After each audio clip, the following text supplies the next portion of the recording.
Okay. So, excited na kayo mga kapatid to study?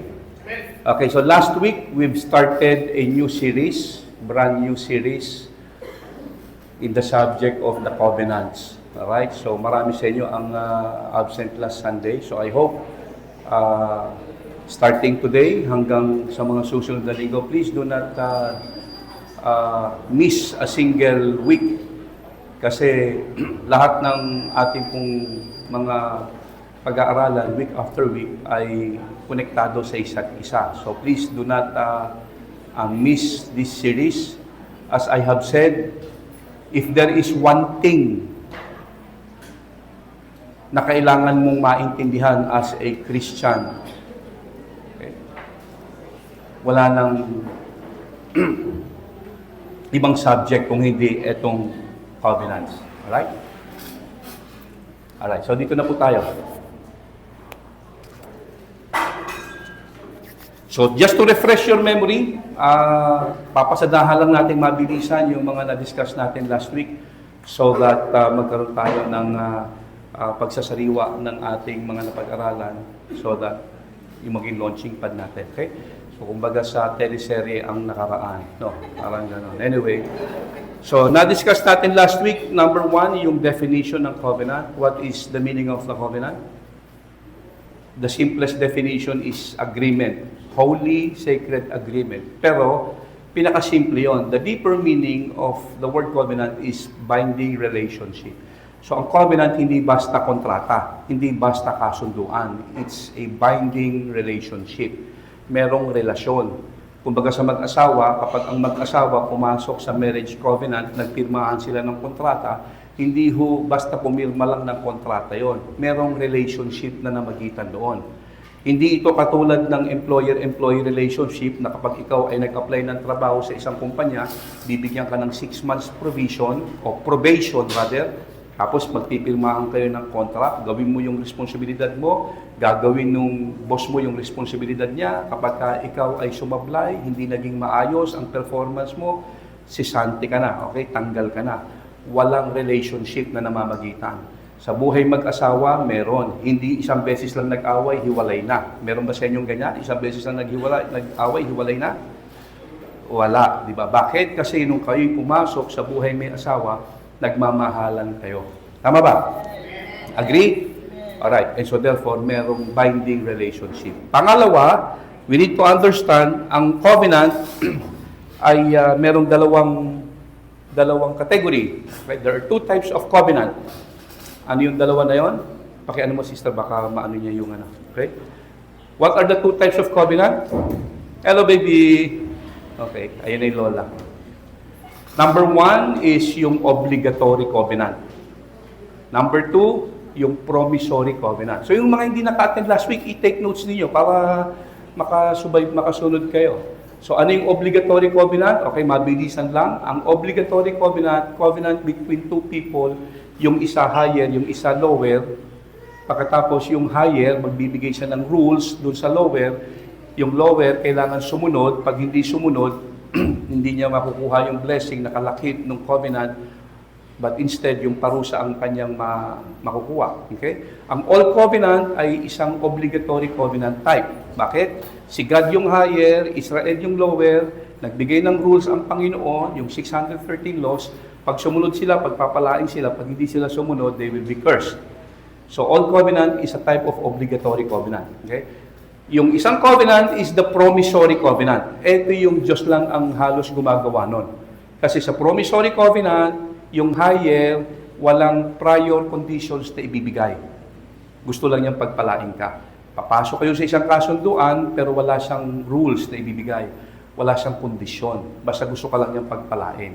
Nangyari yan kay Abraham, nangyari yan kay David, at sa New Covenant. Okay? So, 2 types of covenant. Obligatory at saka promissory. Now, reason why this is important.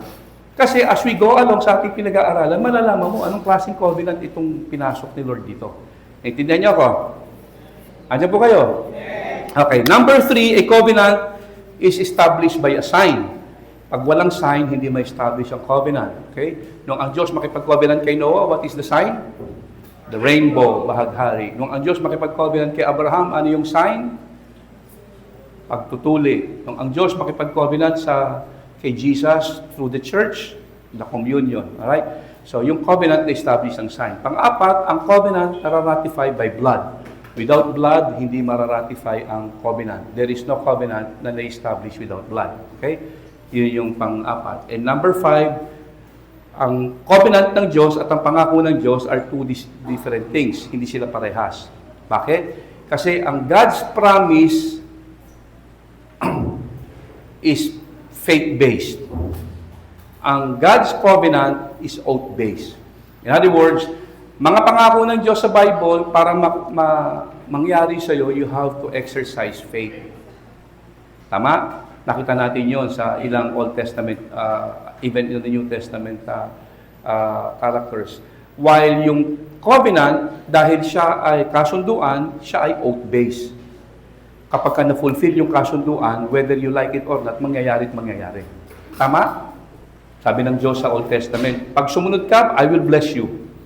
Sumusunod ka. So, hindi mo na kailangan pang mag-exercise ng faith na ikaw ay pagpapalain. Bakit? Kasi covenant yon. Merong kasunduan. Okay, so naunawaan niyo ko? Alright. Tapos, na-discuss natin, merong 7 major covenant na ginawa ang Diyos sa Bible. Ano yung 7 major covenant? Edenic covenant, Adamic covenant, Noahic covenant, Abrahamic covenant, Mosaic covenant, Davidic covenant, at saka yung Messianic covenant, or better known as the New Covenant. Okay? So ngayon, iisa-isahin natin yung mga covenants na yan. And we will start with the Edenic covenant. Alright. Ang haba ng intro ko, no? No? Hindi naman. No? I-recap lang natin yung para at least nasusubaybayan ninyo. Tama ba? Alright. So, we are going to begin our journey dito sa Edenic Covenant. And before we start, inayayahan ko muna kayong manalangin. Tayo pong lahat ay pumikit. Huwag po matutulog, magpe-pray lang. Let's close our eyes.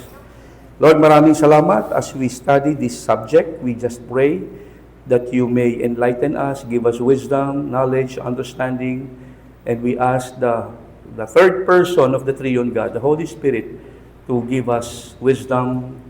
Sabi mo, Lord, sa iyong salita, the Holy Spirit will teach us. He will be the one to guide us in all truth. And we claim, Lord God, this morning, the Holy Spirit will teach us, Lord God, in all truth. Thank you so much, Lord. This we pray. In Jesus' name. Amen. Amen. Okay, palakpakan muna natin si Lord. Yung malakas na palakpak naman. Yan.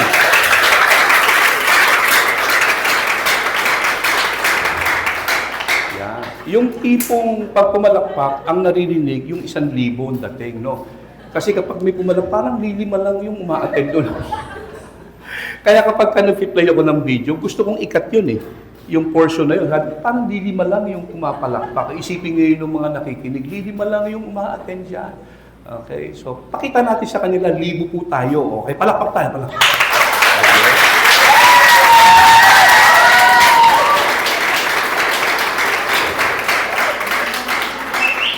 Ayan, mukha na tayo 1,000. Anyway, so itong covenant na ito, the Edenic covenant, nangyari po ito before the fall, bago magkasala si Adan at saka si Eva. Now, technically, hindi po natin mababasa yung salitang covenant in Genesis chapter 1 and chapter 2. Kasi yung fall nangyari chapter 3. So, in Genesis 1 and 2, chapter 1 and 2, wala tayong mababasa na salitang covenant. At dahil doon, merong debate among scholars kung dapat ba talagang tawaging covenant itong Edenic covenant. Now, regardless of terminology, malinaw naman kasi pagka binasa mo yung Genesis chapter 1 and 2, na kung saan nakikipag-usap ang Diyos kay Eva, o kay Adan pala rather, meron tayong makikitang covenantal arrangement sa pagitan ni Eva, sa pagitan ni Adan at saka ng Diyos. It was very clear in Genesis chapter 1 and chapter 2, God established a relationship with Adam. Okay? Kitang-kita yon. Nagbigay si Lord ng mga responsibilities kay Adan. Nagbigay siya ng utos kay Adan. Nagbigay din siya ng warning kay Adan kapag hindi siya sumunod doon sa kanyang pinag-utos. So, I believe na natatandaan nyo kung ano yung isang utos na yun. Ano yung isang utos na yun? Huwag kakainin yung mansanas. Alright. Okay. Now, listen mga kapatid. We cannot fully, ito pinaniniwalaan ko 100%, no? I believe in all my heart. We cannot fully understand redemption unless we understand what was lost in Adam. Maa-appreciate lang natin yung tinapos na gawa ni Jesus, yung redemption na ginawa ng Panginoong Hesus, once we understand what we have lost in Adam. Okay? So, ready na kayo? Alright. So, first thing na makikita natin prior to the fall, bago magkasala si Adan at Eva, makikita natin that man was created to reflect God. Etong sabi ng Genesis 1:26. Then God said, "Let us make man in our image, in our likeness." Okay, so Bible tells us, God created man in His image. Tingnan mo nga yung katabi mo saglit. Sige, tingnan mo. Okay. Believe it or not, the person beside you was created in the very image of God. Now, science will disagree. Ang siyensya hindi po tinatanggap na ang tao nilikha ayon sa wangis ng Diyos. According to them, tayo ay nanggaling sa unggoy. Again, tingnan mo nga yung katabi mo.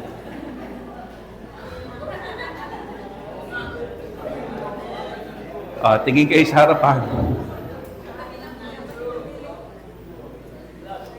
It was popularized by Charles Darwin, if I am not mistaken. Tama? Yung evolution. Sinasabi ni Darwin na ang tao ay nanggaling sa ape, nanggaling sa unggoy, nag-evolve lang hanggang sa isang araw, maghulmang tao na siya. Okay? Naalala ko one time, meron tayong isang member, way back 1980s pa to, nung bago pa lang akong born again. Sabi ng isang member sa church, alam mo Brad, naniniwala na ako na ang tao hindi galing sa unggoy. Sabi ko, talaga? Buti naman. Ano nagtulak sa'yo? Bakit ka nga naniniwala na ang tao hindi galing sa unggoy? Kasi meron kaming bagong kapitbahay eh. Anong kinalaman ng bagong kapitbahay nyo? Mukhang kabayo eh. Ang bihira, mas nagkandaloko-loko na. Okay. Agree kayo, may mga taong mukhang kabayo. Anyway, kidding aside, no. Whether we like it or not, man was created to reflect God. Okay? Ang tao, nilikha ng Diyos ayon sa kanyang wangis. Now, siguro ang tanong natin, ano yung image naman na yon na nilikha ng Diyos? Especially sa atin bilang tao. Okay? Ano yon? Ang Diyos ba ay merong physical image kagaya natin? Meron siyang mata, ilong, bibig, tenga. Meron bang ganito ang Diyos? Now, Bible tells us God is spirit. And so therefore, He has no physical image. Wala siyang physical body. Okay? Hindi po pwedeng merong image ang Panginoon. Hindi po pwedeng meron siyang physical body because God is spirit. Now, when God said, "Let us make man in our image," lahat tayo mag-agree, it is not the physical image na meron tayo. Tama? But we believe God created us with a unique capacity to reflect Him and to represent Him in creation. Now, dahil hindi explicitly stated in the Bible kung ano yung image na yon, we can only speculate. Yung iba nagsasabi, since God is triune, gaya nung ating topic class kanina, Father, Son, Holy Spirit, man was also created as a tripartite being. Kung ang Diyos triune, tripartite din daw tayo, spirit, soul, and body. So, yun yung ibang nagsasabi ng gano'n. Okay, well, maaaring natin sabihin, posible. Yung iba naman nagsasabing ganito. Well, I do believe yung karakter ng Diyos ang posibleng nilikha ng Diyos na ayon sa ating wangis. Anong ibig sabihin nun? Kung ang Diyos ay mapagmahal, nilikha niya ang tao na mapagmahal din. Kung ang Diyos ay mapagbigay, nilikha niya ang tao with the capacity to be a giver. Kung ang Diyos ay mapagpatawad, nilikha niya ang tao na forgiving din. But you know the story, after the fall, what happened? Ang Diyos na mapagmahal, ang tao ngayon mapagtanim ng sama ng loob. Parang gano'n, di ba? Ang Diyos na mapagbigay, ang tao ngayon sobrang damot. Kaya pag pinanganak daw ang sanggol, nakaganon na ang kamay. Ano ibig sabihin? Madamot daw. No? Anyway, ano lang yun? Kwentong barbero lang yun. Anyway. So man was created to reflect God. Ako naniniwala, possible, no? Since we can only speculate, nilikha tayo ng Diyos to reflect Him. Hindi tayo nilikha ng Diyos na kung ano yung image na meron siya, ganun din tayo. Hindi, it's just to reflect Him. Anyway, how did God created man? How did God create us? Paano tayo nilikha ng Diyos? Ano yung prosesong pinagdaanan niya? Itong sabi ng Bible sa Genesis chapter 2, verse 27. Then the Lord God formed a man from the dust of the ground and breathed into his nostrils the breath of life. And the man became a living being. Now, this is very interesting. Pag binasa po natin ang account of creation, most of what God created, sinalita lang ng Diyos. Nabasa niyo ba yun? Genesis 1? Lahat ng nilikha ng Diyos, sinabi lang niya. God said, let there be, and there was. Makikita natin yun sa lahat ng lilikha niya. Let there be light, and there was light. Let there be, and there was. Let there be, and there was. God spoke, and creation responded. Sapat na yung salita lang ng Diyos para likhain niya ang lahat ng bagay into existence. Pero, when God created man, ano napansin nyo? Hindi siya nagsalita lang. Hindi sinabi ng Diyos, let there be man. Hindi. Anong ginawa ng Diyos? Pinag-isipan no? Bakit? Itong sabi ng Scripture, the Lord God formed a man from the dust. Bakit kaya hindi na lang sinabi ng Diyos, let there be man? Pwede bang gawin ng Diyos yon? Let there be man. Kasi lahat naman ng creation niya, ganun Let there be wild animals, let there be beasts, let there be birds. Lahat ng ginawa niya, puro nagsalita lang siya. Pero nung lilikhain niya ang tao, nag-stop siya, nag-pause siya. Pero pwede naman niyang gawin yun, tama? Pero bakit hindi niya ginawa? Bakit napili niya itong element na to, na according to science, 95 yata yung elements niyan. Hindi ako sure. Ganun pa man, since napili niya yung dust or alabok sa Tagalog, He personally formed the man from dust. Ako'y naniniwala, hindi dahil sa nahirapan ng Diyos. Hindi dahil sa sinabi ng Diyos, let there be man. Pagkatapos parang hindi kontento ang Diyos. Kaganon. Ginawa niya kumuha siya ng dust. Alright. Now, ano ang reason? Pagdating sa tao, bakit ganon? Now, I do believe, merong special attention at dignity na binigay ang Diyos in creating man. Kaya ang tao, special. Agree? Sabi mo nga sa katabi mo, special ka. Huwag mo nang dadagdagan ng child. Special lang. Okay? Compared to other creation, man is special. Pangalawa, since hindi lang siya binanggit, let there be man, ibig sabihin God pinag-isipan niya, kumuha ng dust or alikabok, and then He formed the man. Ang tanong, bakit naman sa alikabok niya tayo napiling kuhanin? Ang dami-dami naman pwedeng elemento na pwedeng pagkuhaan. Bakit sa alabok? Bible tells us we came from dust. Diba sabi ng Bible, from dust you came, to dust you will return. Tama? Now, bakit dust ang napili ng Diyos na material na gawin? Now, alam nyo ang dahilan? That is because, kung tutuusin, wala namang kailangan pag-isipan dito eh. Dust has no value. Agree kayo mga kapatid? Walang halaga ang alikabok. Wala pa akong nakitang tao. Ewan ko kayo kung meron. Wala pa akong nakitang tao na nagpahalaga sa alikabok. Meron na ba sa inyo dito nakaisip ng alikabok isang araw pakikinabangan mo? Kaya nung isang araw magwalis ka, inipon mo lahat ng alikabok sa bahay ninyo, tapos nilagay mo sa bote, kasi naisip mo isang investment ito isang araw. Wala pa akong nakitang taong nakaisip na ang alikabok may halaga. Now, dito natin makikita ang wisdom ng Diyos. Bakit niya pinili sa alabok tayo kunin, sa alikabok? Upang sa ganon, lagi nating maaalala. Ano man ang marating mo sa buhay, galing ka sa isang elementong walang halaga. And that would keep you always humble. Agree mga kapatid? Amen. But on the other hand, listen to this. Bakit sa alabok? On one hand, para wala tayong ipagmalaki sa Diyos. On the other hand, listen to this. On the other hand, this is on God's side, on man's side, para wala tayong pagmalaki. But on God's side, man came from dust, but he was created in the image of God. And the image of God reminds us, we are uniquely valued among all creation.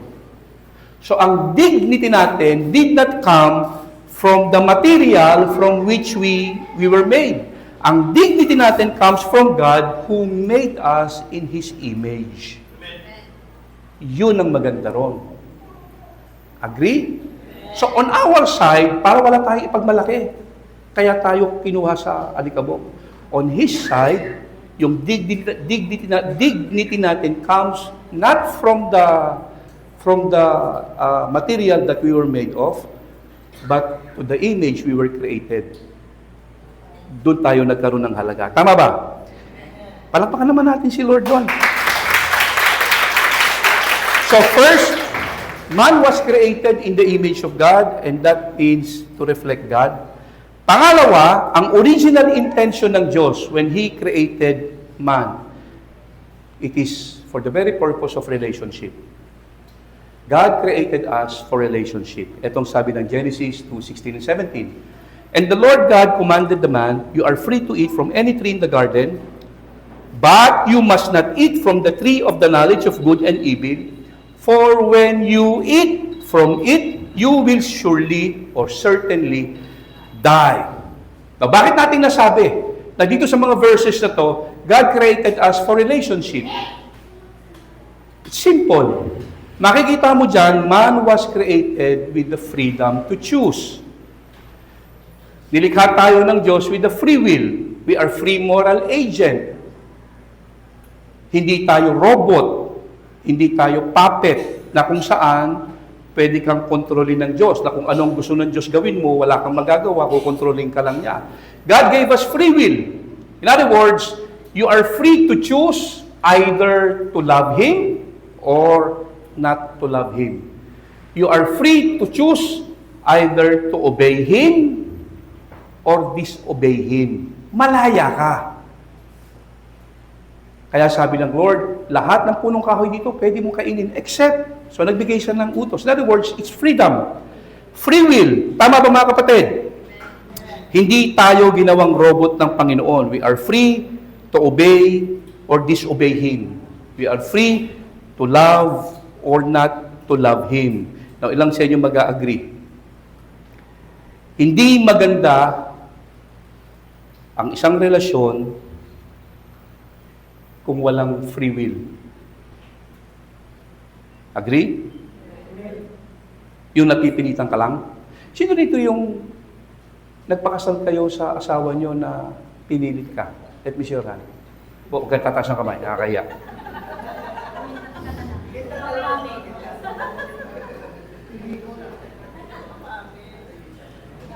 Itong mga dalaga natin. Let's say for example, si Princess. O si Princess, no? Halimbawa, may nanligaw sa'yo, Princess. Pagkatapos itong nanligaw sa'yo, mahal na mahal ka, gustong-gusto ka, talagang type na type ka niya.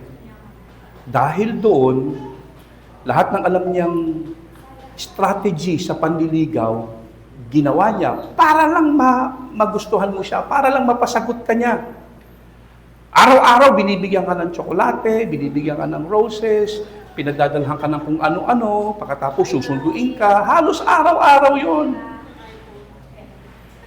Kaya lang si Princess, wala ni katiting na nararamdaman para dun sa lalaki. In other words, binunggo niya sa pader ng kabiguan yung lalaki. Pero itong lalaking ito, hindi sumuko. Talaga namang gusto pa rin niya yung si Princess. Ilan sa inyo ang may alam na merong ganun lalaki? Na kahit na ilang beses mong ibunggo sa pader ng kabiguan, hindi titigil ang panliligaw sa'yo. Merong ganun. O halimbawa, ganun tong lalaking ito. Niligawan pa rin si Princess, kahit binabastos niya na, huwag kang ali-aligin sa akin, huwag nga, bupuntot-buntot sa akin, huwag mo ako sundan. Pero hindi tumigil. Bulaklak pa rin, tsokolate, araw-araw. Isang araw, itong lalaking ito, sabi ng lalaki ito, hindi kita makuha sa santong dasalan. Ang ginawa ng lalaking ito, kinidnap si Princess.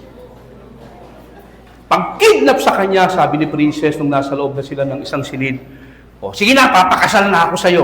Andi dito na eh. Tanong, magiging masaya ba ang relasyon nila? Obviously, hindi. What if merong isang lalaki, ganun din ang nararamdaman kay Princess, mahal na mahal si Princess, lahat din ang alam sa panliligaw para mapasagot ang isang babae, ginawa din niya, tsokolate araw-araw, roses araw-araw, isang araw nahulog ang loob ni Princess. At sinabi kay Princess ngayon, kailan mo ba ako sasagutin? At sabi ni Princess, now na. Ibinibigay ko sa iyo ang aking matamis na oo, kasama ng aking matamis na bao. Okay, biro lang. Tanong, magiging masaya ba ang relasyon nila? Bakit? Hindi pinilit. Ang isang relasyon, magiging masaya lang if you will exercise your free will. Kusa ka. Alam niyo, sa totoo lang, nakakalungkot, marami nagsisimba. Kung maririnig lang nila ang pinig ng Lord, alam mo anak, nandito ka kasi pinilit ka lang eh. Sino ba dito may pinilit lang? Okay kayo magtaas ng kamay, natahiya ako.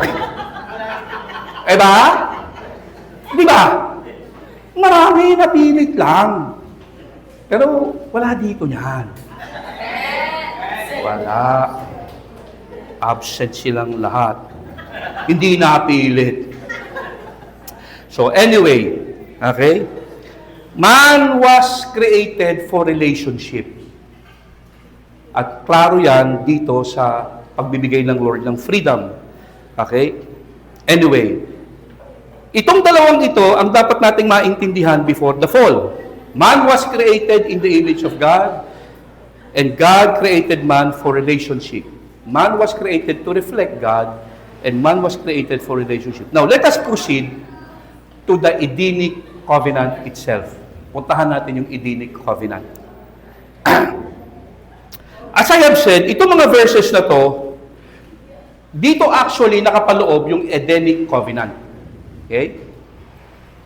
Although it was not explicitly stated, kasi hindi naman nabanggit dyan na itong mga verses na to talks about covenant.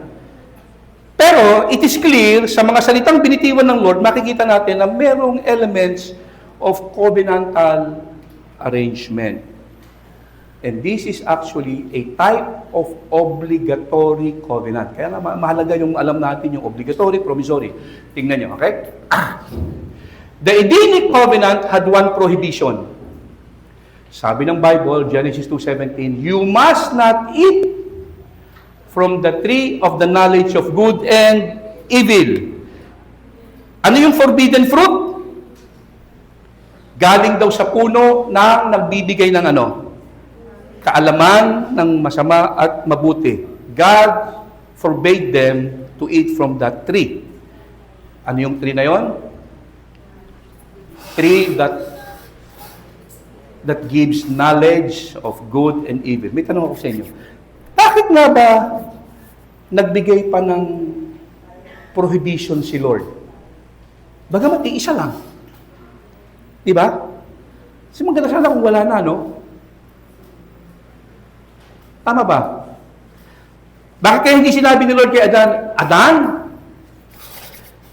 everything here is yours. Do whatever you want. Maganda sana kung gano'n, no? May kausap ba ako? Pero bakit nagbigay si Lord ng restriction? Bakit nagbigay siya ng prohibition? Pwede namang wala. Tama? Naalala ko tuloy ang isang kwento. Merong isang lalaki na nagtatrabaho bilang boy sa isang mayamang incheck. Pagkatapos, itong lalaking ito, binigyan ng Bible ng isang kaibigan. So excited siya, binasa niya yung Bible, sinimulan niya sa Genesis chapter 1, natapos siya sa chapter 3, nakita niya ngayon kung paano binigyan ng Diyos si Adan ng napakagandang provision. Lahat ng punong kahoy dyan pwede mong kainin. Maliban sa nag-iisang punong kahoy na yan, yung puno na nagbibigay kaalaman ng masama at mabuti, huwag mong kakainin yun. Pagkatapos, pagdating sa chapter 3, nakita niya si Adan ay sumuway. At sa pagsuway ni Adan, ano nangyari? Pinalaya sila sa Garden of Eden, pumasok ang kahirapan, pumasok ang kamatayan. Nung mabasa niya yon, galit na galit siya kay Adan. Sumobrang galit niya kay Adan. Hanggang sa pagpasok niya ng trabaho, kinabukasan, dun sa bahay na pinapasukan niya bilang boy, habang siya ay naglilinis ng sasakyan, nagdadabog siya at binabanggit niya si Adan. Ikaw talaga, Adan! Kaya naghihirap ngayon ang tao dahil sa'yo! Ang ginawa ngayon ng boss niya, pinanonood siya. Nakaisip ngayon yung boss niya ng isang eksperimento. Tinawag niya ngayon yung boy. Ay! Bye, halika, bye. Si boy pala, bye. Okay. Bye. Kasi pag Bisaya, gano'n. Bye. Simula ngayon, bye, hindi ka na magtatrabaho dito. Aampunin na kita. Ituturing kita bilang isang anak. Hindi ka na boy dito. Ikaw ay magiging parang anak ko na. Wala kang gagawin dito kung hindi kumain, mag-utos kapag ka meron kang kailangan. Okay? Basta wala kang gagawin dito. Malaya ka nang gumawa dito. Pero meron lang ako isang utos. Doon sa basement, merong isang kwarto ron. Wag mong papasukin yung kwarto na yon, ha? Ay, upo. Okay. Kinabukasan, nagbago ang lahat sa buhay niya. Hindi na siya tagalinis, hindi na siya kailangan pumasok. Siya ay parang isang senyorito na. Gigising, kakain, uutos, kain, tapos magbabasketball, laro. Habang lumilipas ang araw, naaalala niya yung utos na sinabi ng kanyang boss, wag mong papasukin yung isang kwarto sa basement, ha? Habang tumatagal, lumipas ang buwan, ilang buwan, palakas ng palakas yung tukso na, ano ba meron doon? At isang araw, natuklasan na lang niya yung kanyang mga paa, bumababa sa basement. Pagdating niya ng basement, nakita niya yung kwarto na sinasabing wag mong papasukin. Nakita niya yung kamay niya para siyang hinahatak doon. At nung hinahawakan niya na yung pintuan, nanginginig-nginig pa siya. Binuksan niya. Aba, nakabukas, hindi nakalak. Pagbukas niya, meron siya nakitang isang kahon. Nakita niya yung kahon. Ito siguro yung dahilan. Binuksan niya yung kahon. Pinintahan niya unti-unti. Pagbukas niya ng kahon, merong isang maikling sulat. May sulat. Pagbukas niya ng sulat, nagulat siya. Ang sabi ng sulat, simula ngayon, huwag mo nang sisisihin si Adan. Bumalik ka na sa trabaho mo, mokong ka. Listen. Kung ikaw rin ang nasa kalagayan ni Adan, I'm sure, susuway ka rin. Kaya wag mo nang sisihin si Adan. Andiyan po tayo. Yes, nag-iisa lang yon. Nag-iisa lang yon. But I'm sure, kung tayo nasa kalagayan niya, posibleng mag-fall din tayo. Kaya wag na tayong manisi. Amen ba? Andiyan po tayo. Side note lang po yun. Anong kinalaman no sa aking topic? Actually, wala. Gusto ko lang kayong pasiyahin. Andiyan po kayo. Natutulog na kasi kayo eh. Alright, listen mga kapatid. Bakit kaya hindi sinabi ng Diyos kay Adan, no, everything is yours, Adam, do whatever you want. Okay, maganda sana kung ganon. Pero bakit nagbigay ang Diyos ng isang restriction? Why? Ano ang purpose nung nag-iisang prohibition na yon? Now listen mga kapatid.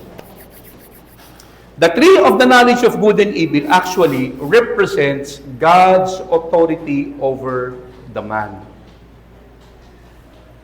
Ang purpose ng Diyos, kaya siya nagbigay ng isang restriction for Adam and Eve to know who is in charge. Every time na makikita ni Adan at saka ni Eva, yung puno na yan,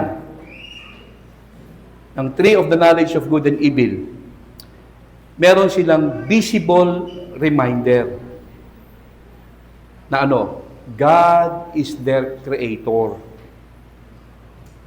And God, who created them, had set a boundary. At yung boundary na yon ang nagsasabi, si Lord ang may karapatan magsabi kung ano ang masama at mabuti sa kanila. Andiyan po tayo. And submitting to authority is one of the most important thing that everybody needs to learn.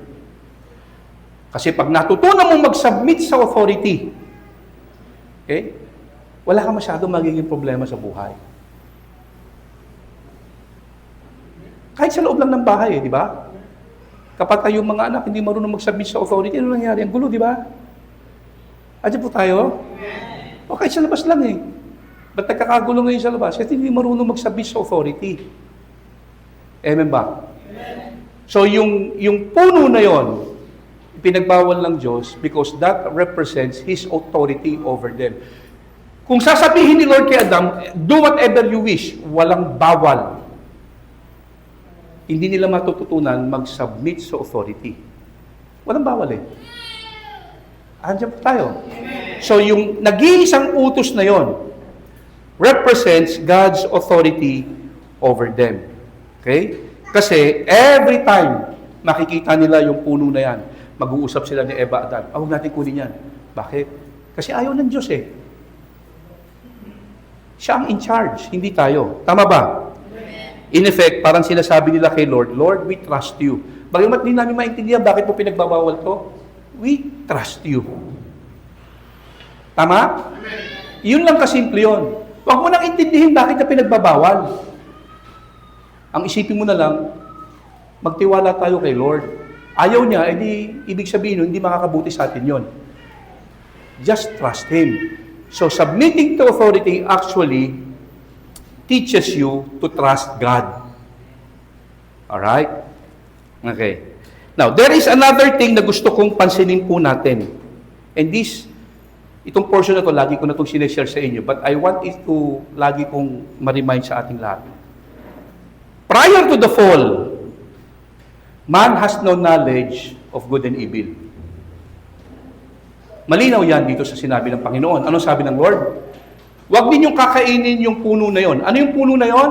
Puno na nagbibigay ng kaalaman ng masama't mabuti. Therefore, ang tao, nung hindi pa sila kumakain nun, wala silang alam kung ano ang masama't mabuti. Andiyan tayo.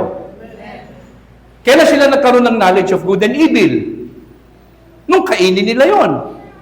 Kasi yung tree na yon is the tree of the knowledge of good and evil. Kaya nang sabihin ni Satan sa kanila sa chapter 3, pag kinain ito, you will be like God. You will know good and evil. And so therefore, man has no knowledge of good and evil prior to eating that tree. Tama ba? And that clearly shows, tingin kay Sarapan, that clearly shows ayaw ng Diyos ang tao magkaroon ng knowledge of good and evil from the start. Yung ba sinasabi ng verse na yon? Huwag niyong kakainin yan. Ano po yan, Lord? Yang puno na yan na nagbibigay ng kaalaman, ng masama't mabuti.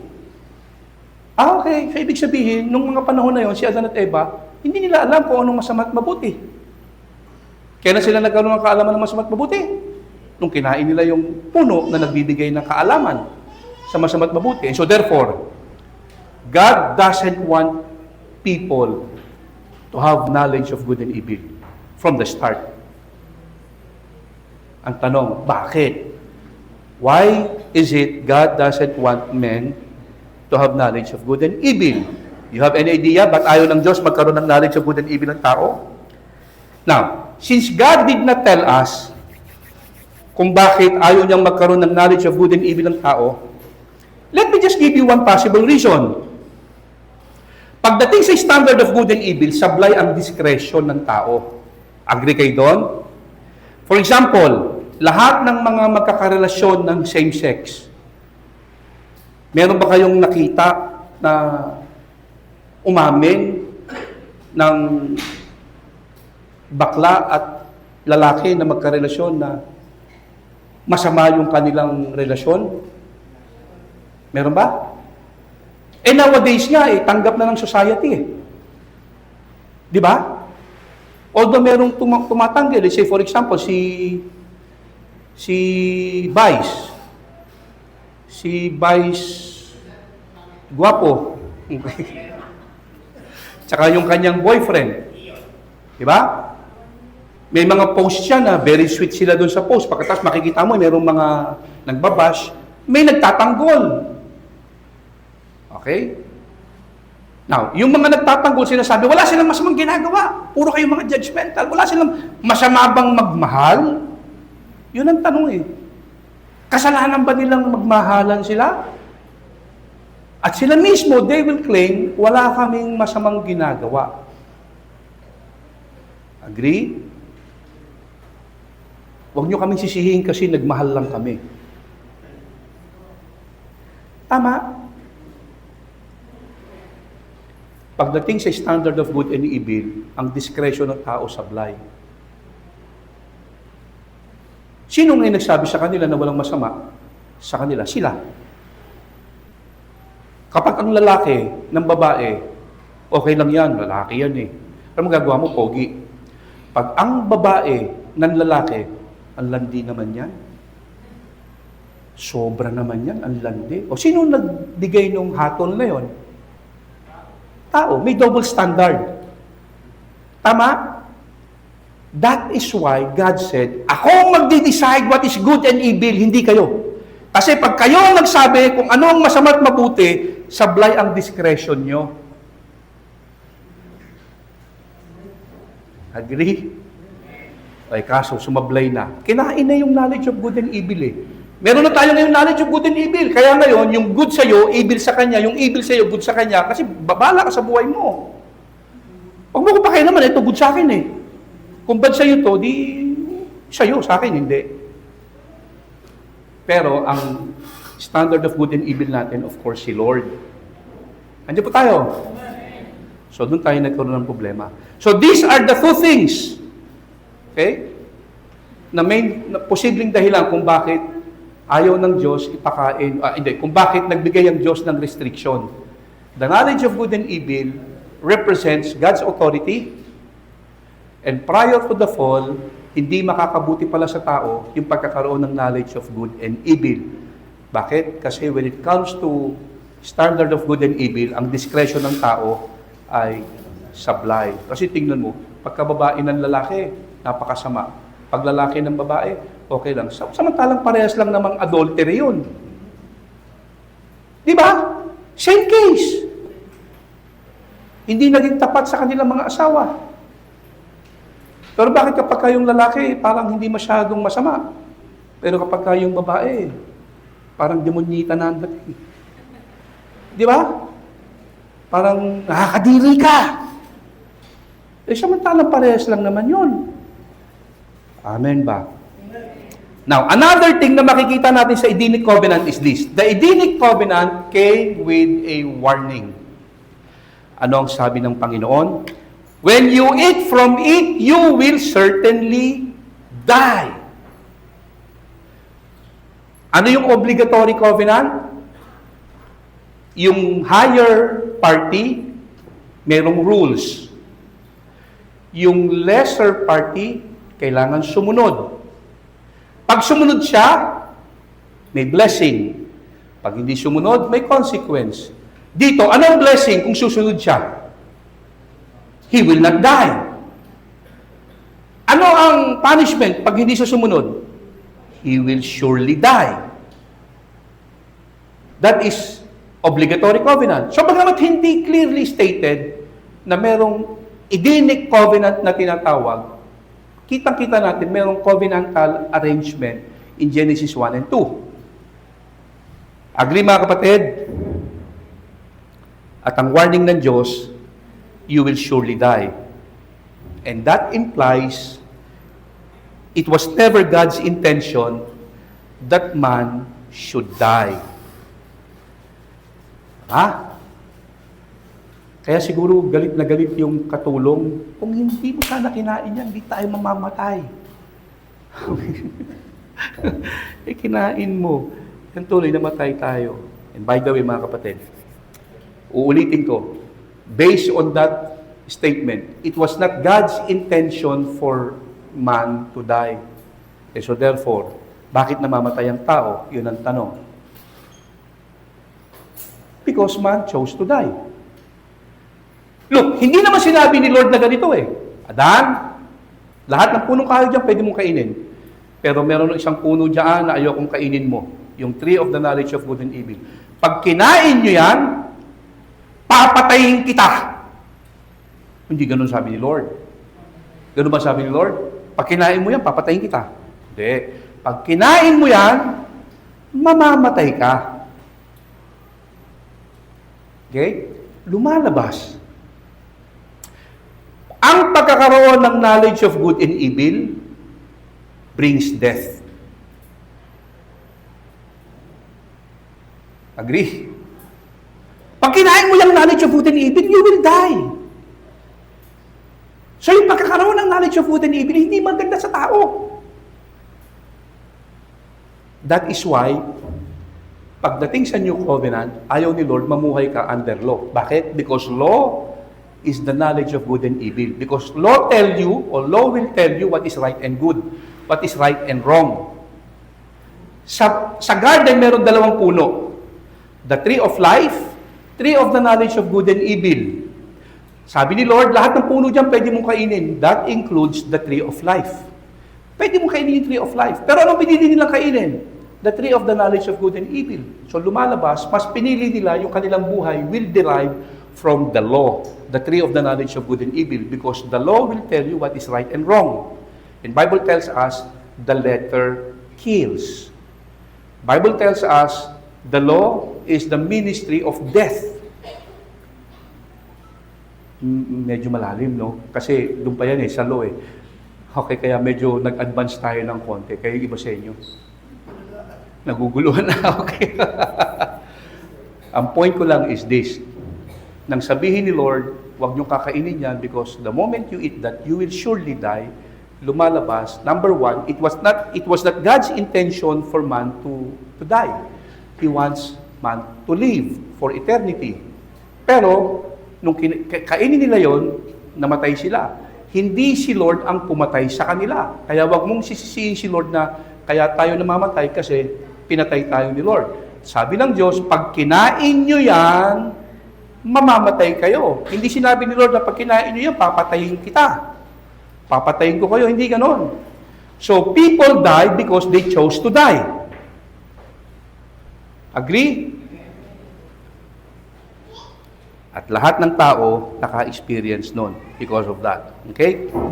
So, death was not presented, tingin sa harapan, death was not presented as God's original design for humanity. When God created man, He created man for relationship, for fellowship, for enjoyment of His provision. Lahat ng punong kahoy dyan, pwede mong kainin. And by the way, alam niyo ba doon sa Garden of Eden, ang sabi ng Bible, all the trees, all kinds of trees are in the garden. Sipin mo yon, lahat ng uri ng punong kahoy nandun sa garden. And makikita natin ron how generous our God was. Bakit? Kasi isa lang naman yung hindi pinakain eh. And all the trees, lahat pwedeng kainin. Isa lang ang hindi. Isipin mo yung nag-iisang sinabi ng Lord na huwag kainin, yung pa'y pinag-interesan. Ano ba naman yun? Diyan po tayo. Ayun ang problema. Pero huwag na natin sisihin si Adan. Baka gano'n din ang gawin mo eh. Alright? So, hindi dinisenyo ng Diyos ang tao to die. Namatay ang tao because they chose to die. Okay? Kasi sinabi ng Lord, pag kinain niya, you will surely die. Now, etong problema. There is one more thing na dapat natin maintindihan as part of the Edenic Covenant. Si Adan, he was not acting as a private individual. As the head of human race, his action affected the entire humanity. Ito ang naging problema. Okay? Adam's decision affected the entire human race. Si Adan lang ang nagkasala, pero naapektuhan ng lahat ng tao simply because si Adan, he stood as the head of the human race. That is why kung ano ang ginawa ni Adan sa Garden of Eden, apektado lahat ng tao. Kung ano nangyari sa kanya, nangyari sa atin. Ito sabi ng Bible. Therefore, just as sin entered the world through one man. Sino yun? Adam. Death through sin.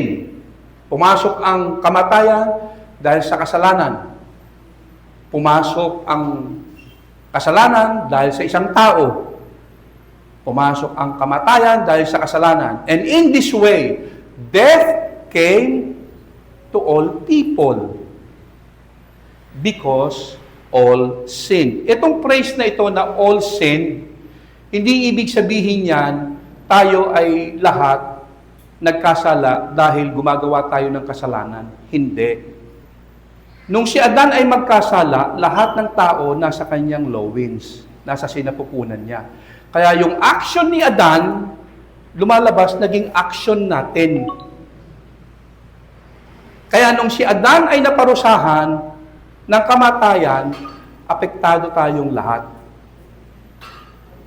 Alright? Ito sabi ng Romans 5:19. Through the disobedience of the one man, sino yun? Si Adan.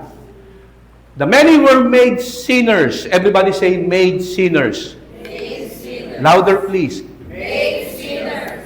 Hindi tayo naging makasalanan dahil tayo ay nakakagawa ng kasalanan. Most people think, kaya tayo makasalanan kasi nagkakasala tayo. Hindi yun ang sinasabi ng Bible. Bakit tayo naging makasalanan? Kasi merong isang tao na nagkasala sa Diyos. At dahil sa kanyang kasalanan, we were made sinners. Kaya ka nagkakasala, hindi ka tinawag na makasalanan dahil nagkakasala ka. Kaya ka nagkakasala is because of the fact you are a sinner. May tanong ako sa inyo, doon sa mga hindi nakakaalam, iba kasi baka alam na. Ilang kasalanan ba ang kailangan mong magawa para matawag kang sinner? Ilan? Tingin kayo sa harapan. Wala. Hindi ka pa pinapanganak. Nasa tiyan ka pa lang ng nanay mo. Oras na lumabas ka, hindi ka pa gumagawa kahit isang kasalanan. Long before you committed your first sin, sinner ka na. Bakit? Through the disobedience of one man, we were made sinners. Andiyan tayo. Amen. Hindi ka naman tinawag na makasalanan kasi nagkakasala ka. Hindi. Kaya ka nagkakasala kasi makasalanan ka. Bakit ka naging makasalanan? Hindi dahil nakakagawa ng kasalanan. Kung hindi, dahil may isang tao na nagkasala. At dahil sa kasalanan niya, ako ngayon ay naging makasalanan. Tanong, ano ba ang inaasahan mong gagawin ng makasalanan? Hindi magkasala. Pinag-iisipan pa ba yun? Ang aso, kumakahol, hindi dahil gustong maging aso. Aso siya, kaya siya kumakahol. Ang isda, kaya mahusay lumangoy, dahil isda siya. Wala kayong makikitang isdang nag-enroll sa swimming lesson. Meron ba kayong nakitang isdang nag-enroll sa swimming lesson? Wala. Bakit magaling lumangoy ang isda? Kasi isda siya. Nature niya yon. Tanong, bakit ka nagkakasala? Kailangan pa bang sagutin yun? Makasalanan ako eh. Bakit ka naging makasalanan? Kung ang sagot mo, kasi nagkakasala ako. Wrong answer. O, tingin kayo sa harapan. Doon sa unang tanong, bakit ka nagkakasala? Kasi makasalanan ako. Tama ang sagot. Bakit ka makasalanan? Kasi nagkakasala ako. Wrong.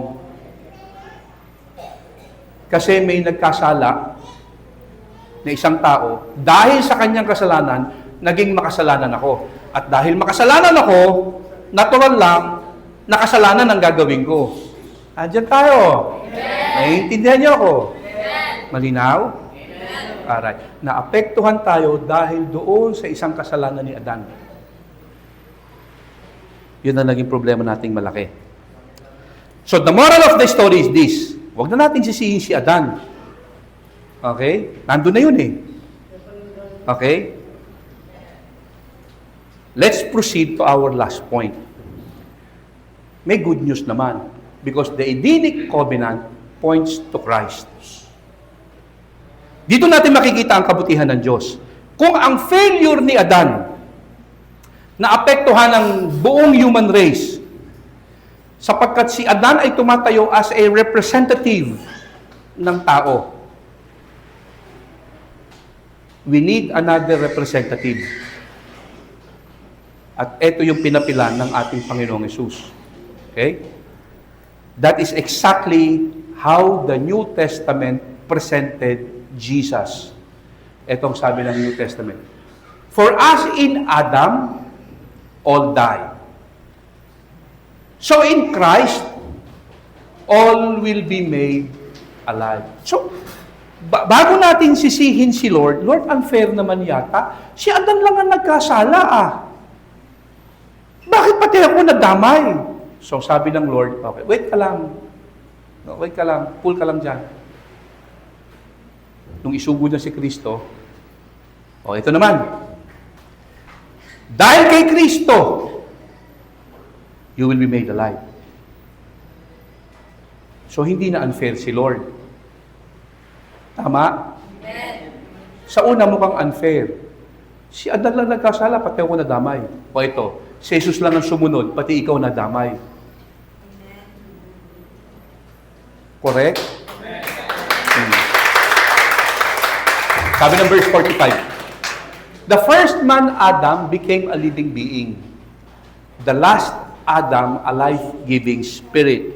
Everybody say, last Adam. Last Adam. Now, listen mga kapatid. Si Jesus is not the second Adam. Bakit ko nasabi yun? Kasi marami tayong maririnig, minsan, nagpipreach yung ibang mga pastor, ang binabanggit nila, si Jesus as the second Adam. Kasi the first Adam, si Adan. Tapos, si Jesus daw is the second Adam. Mali pong sabihin na si Jesus ang second Adam. Why? Kasi kung si Jesus ang second Adam, hindi malayong magkaroon ng third, magkaroon ng fourth, magkaroon ng fifth. That is why naging maingat si Paul sa kanyang pagsusulat. Anong sabi niya? Si Jesus is the last Adam. Kasi wala nang susunod na Adan. Kung si Adan, the first Adam was the head of the human race, he represents all humanity. Ang ginawa ng Panginoon, nagsugo siya ng another representative. Alright? Who will begin a new race. The first Adam failed. The last Adam succeeded. The first Adam disobeyed. The last Adam obeyed. The first Adam brought death. The last Adam brings life. Naulisin mga kapatid. Higay sa harapan. Sa Garden of Eden, ang matunog na sinabi ng Diyos, you will surely die. Pagdating sa New Covenant, ang matunog na maririnig natin na sinasabi ng Panginoon, I give you eternal life. Amen. Palakpakan naman natin si Lord doon. Kailangan ko pa ba kayong sabihan, palakpakan natin si Lord? Kakaawa naman ako. Naulisan mga kapatid, namnamin natin yung mga sinasabi ng Bible. Ang sabi ng Diyos sa unang Adan, you will surely die. Pag kinain mo yan, you will surely die. Dumating si Lord, I am the bread of life. Ang sino mang kakain sa akin, you will receive life. Alright? So kung meron naging bad news sa Edenic Covenant, that covenant points to Jesus. Darating ang isa pang head ng human race at ang ating Panginoong Hesus. Amen? So, as we close mga kapatid, kapag pinag-aralan natin ang Edenic Covenant, huwag tayong mag-stop kay Adan. Because ultimately, the story of Adam points to Jesus. Si Adan, nagpakita sa atin na pumasok ang kasalanan, ang kamatayan dito sa mundo. Pero si Jesus, pinakita niya sa atin kung papaano naman niya inoffer ang katuwiran at ang buhay. Kay Adan, sin and death came. Kay Jesus, righteousness and life came. So through Adam's disobedience, sin and death entered. But through Christ's obedience, righteousness and life is now available to us. Palakpakan natin si Lord.